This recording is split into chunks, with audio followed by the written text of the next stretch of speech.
தான் சீதை தற்கையாமாச சீதேதி காரணைகி உபபாதிபிகி அப்படின்னு அந்த ஸ்லோகத்தை வால்மீகி முடிக்கிறார்.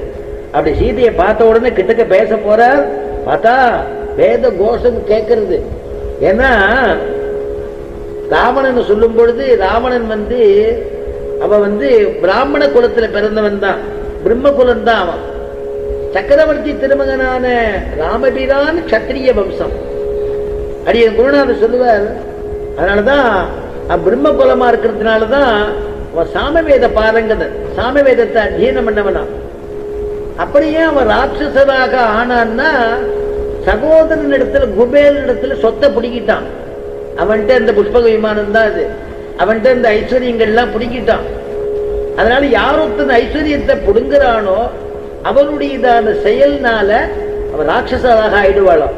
அதனால ராவணேஸ்வரன், ராவண ராட்சசன், ராவணோ நாம துர்பிருத்தகாங்கிறான். விபீஷணன் ஆழ்வான் ராமன் இடத்துல போய் சரணாகதி பண்ணும் பொழுது நான் யாருன்னு சொல்லணுமே.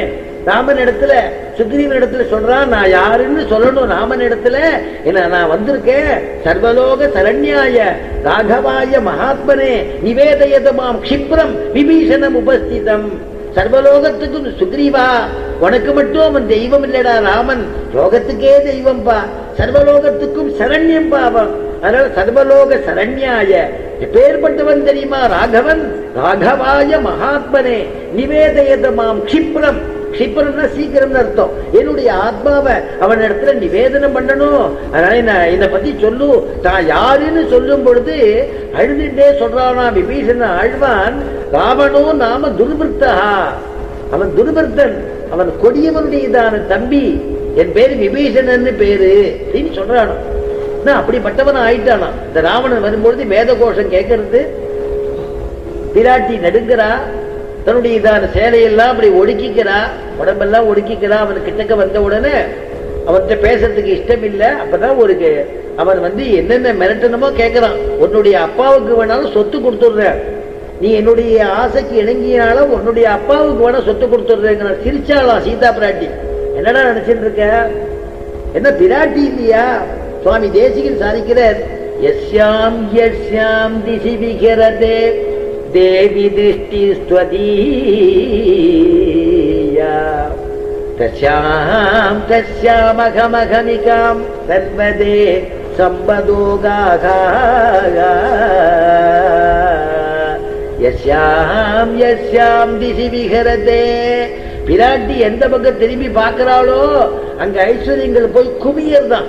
நான் முன்னே நீ முன்னே, நான் முன்னே நீ முன்னேன்னு குமியர்தான் ஐஸ்வர்யங்கள். அப்படி இருக்கக்கூடிய ஐஸ்வர்யத்துக்கு அதிபதியான சீதை எவ்வளவு, சீதையினுடையதான அவர் அப்பா ஜனகர் இருக்காரு.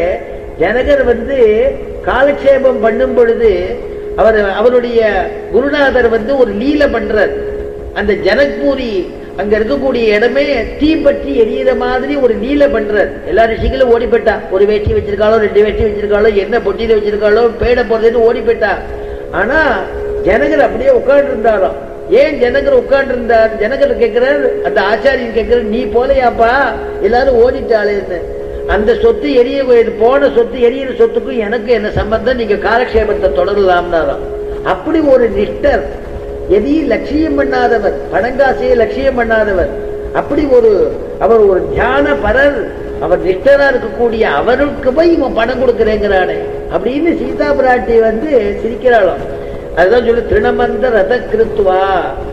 திருணம் அந்த ரத்த, ரெண்டு பேருக்கு நடுவுல ஒரு சின்ன துரும்ப போட்டு பேசினாலாம். ஏன்னா அவன் பெரிய என்ன இருந்தாலும் ஒரு ராஜா, அவனுக்கு ஒரு ஆசனம் கொடுக்கணும், அதுக்காக புல்லு. அதேதான் அவன் வந்துட்டான் அப்படின்னா அவனுக்கு நேரம் நம்ம பேசக்கூடாது. அவன் நடந்துக்கிற விதம் சரியில்லையா. சுவாமி பெரியவாச்சான் பிள்ளை இதுக்கு நிறைய எடுக்கிறார். ஸ்ரீமத் ராமாயணம்னு ஒரு உபன்யாசத்தை இங்க வச்சுட்டோம்னா 7 நாள் சொல்லலாம், 9 நாள் சொல்லலாம். அவ்வளவு விஷயம் இருக்கு அதுல. எல்லாரும் நிறைய பேர் வந்தேனாலும் சரி, இந்த மாதிரி ஒரு காணொலியில நேரடியா பாக்குற மாதிரி இருந்தாலும் சரி, ஸ்ரீமத் ராமாயணம் பூர்த்தியா சொல்லலாம். ஸ்ரீமத் ராமாயணம் நவாகம்ங்கிற சப்தாகம்ங்கிற அவ்வளவு விஷயம் இருக்கு அதுல.